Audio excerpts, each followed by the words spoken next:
So a little job this morning, because lying awake last night I'm realising that the door wasn't in the most convenient opening orientation, so that as it opened this way, of course I've got this chair bed down here, and if somebody's getting out of the bed in the back, they're crawling down here and then have to go round this door.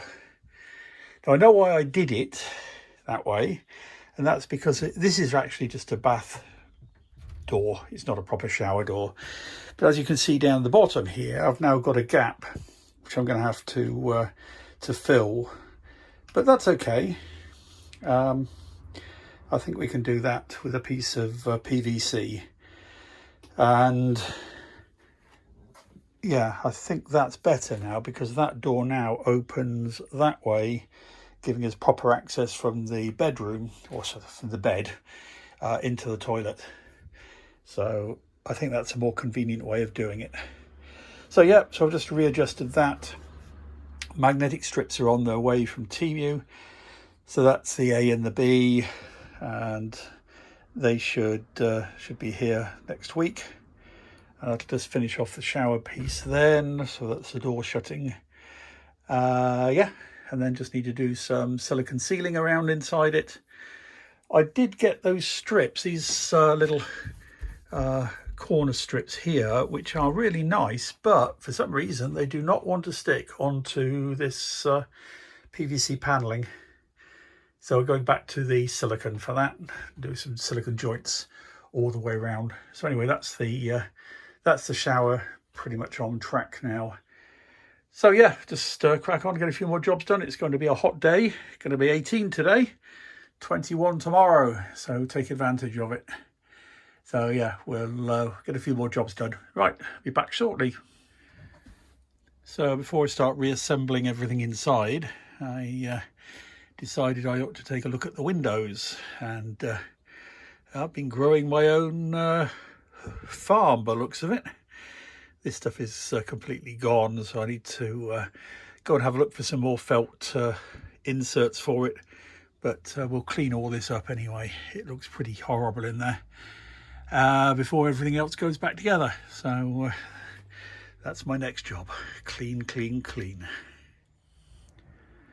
So I pulled all the old window seals out and thought I'll just replace those because they were looking a bit manky and growing a forest.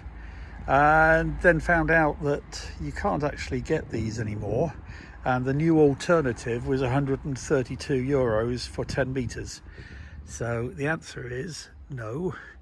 I've washed these, they're drip drying at the moment, and they look to be in pretty perfect condition. Can't see because of the sun, but yeah, they look pretty darn good to me. So I think they'll be fine to go back in. So yeah, just might carry on with the other windows now, see what they look like. So let's get that done. Right, I've going to start thinking about the floor. I've still got a couple of jobs to finish off. I've still got to put the felt back in the sliding windows, and I've put the backrest back up and thought, it's upside down because the zip's at the top. But when I turned it the other way around, it's got sun damage and some threadbare holes on the what would be the top. So until I can actually find some of this replacement material from a damaged one or whatever, I'm just going to leave it as it is, upside down, and we'll worry about that later on. So next we come down to the floor. So I can now start thinking about the flooring, because I've just cleaned all of the roller blinds, which are there. They've all now been cleaned. I've done the curtains and I've done the net curtains as well. And I've cleaned out all the channels in the sliding windows. They're not the best sliding windows. They do seem to be quite stiff, but I'm going to try a little bit of lubrication in them when we put it all back together. I'm looking at a way of doing this corner because I didn't like the way that corner looked, but this corner doesn't really work. That's coming off. It's just not sticking, but we'll sort that out. So yeah, the flooring, which has got good vinyl this end, but as you remember probably from a previous video, when I replaced some of the water pipes, I've now got these this strip down here and a couple of areas where it's not really level, especially when I replace the flooring. Move that out of the way. Down here, so there's quite a lot of imperfections, and I don't want to just put vinyl down onto the lino down onto that. So I've got some of this, which is an underlayment, which is upside down, but this is ultra thin as well. It's only 3 millimeters thick, but that will give me an underlayment for the lino, and it'll also give me a template. So what I'm going to do, where do I put things down and never find them again? There it is, down there. So I'm going to cut all the sheets of underlayment, and then I've got some special tape here that's going to seal them all together, and that will then give me the template that I need to cut the sheet of lino that I've got,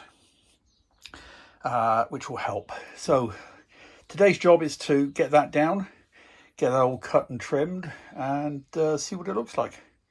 But the first thing I've got to do is I've got to sand some of this wood down here. So I'm just going to get my orbital sander out and just level that as much as I can, because that's a little bit too deep there. But yeah, make a bit of dust, make a bit of a mess, and then we'll start getting the vinyl down. So I shall see you in a bit. So I sanded that down, that's fine. But when I laid this over that, I realized that you could still feel some of the inconsistency in height. So I've taken a piece of the underlay and then filled the gap, and now when I put this over the top of it, I can't feel any difference in height. So I think that's the best way forward, is to fill the height differences with the first piece of foam and then overlay the rest over the top. I think that's going to do what we need. So I'll crack on. See you shortly. So that's the underlay now all down. So I've managed to take the edges off all of the imperfections, and running my hand over the underlay now, it seems to be almost imperceptible. So I think with the vinyl which goes down now, which is 5 mil thick, I think we should be okay. Now of course, trying to lay the vinyl in this weird shape is going to be interesting. So I think I'm going to get some fairly thick card paper and make a template, and then lay that down and cut slightly oversized so I can trim it into place.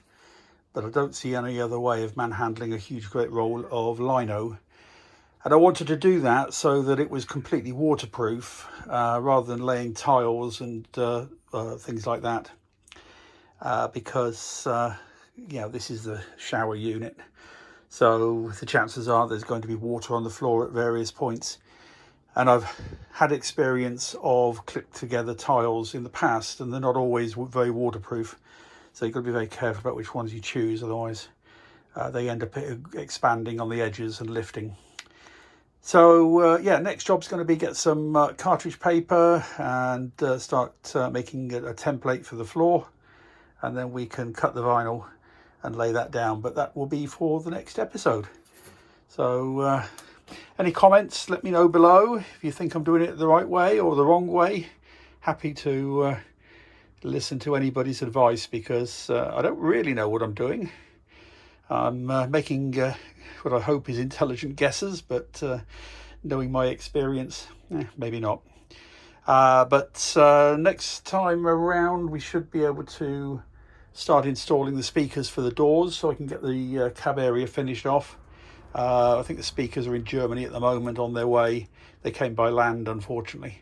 Anyway, they should be here on Monday or Tuesday, so we'll get the doors finished off then. And as I say, get some cartridge paper next time I'm going to town, so that we can start doing some templates. Right, I will see you all soon. Take care. Thanks a lot. Bye.